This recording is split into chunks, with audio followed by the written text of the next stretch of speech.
നാശത്തിനു മുമ്പ് ഗർവം നടക്കുന്നു, വീഴ്ചയ്ക്ക് മുമ്പ് അഹങ്കാരമുള്ള മനസ്സാണ് നടക്കുന്നത്. ഇവയെല്ലാം കുട്ടികൾ കേൾക്കണം. അവർ അമ്മയെയും അച്ഛനെയും അവഗണിക്കുന്നു. അമ്മയും അച്ഛനും അവരുടെ വൃദ്ധാവസ്ഥയിൽ എപ്പോഴും കുട്ടികളെ ആശ്രയിക്കേണ്ടി വരും.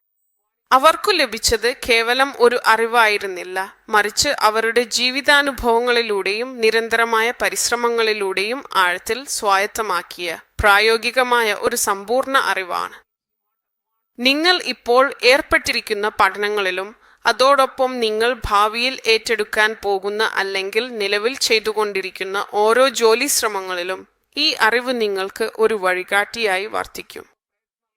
ഇത് നിങ്ങളുടെ ഓരോ ചുവടുവെപ്പിനും കൂടുതൽ വ്യക്തതയും ദിശാബോധവും നൽകും. അതുവഴി നിങ്ങളുടെ ലക്ഷ്യങ്ങളിലേക്ക് കൂടുതൽ എളുപ്പത്തിൽ എത്തിച്ചേരാൻ സാധിക്കും.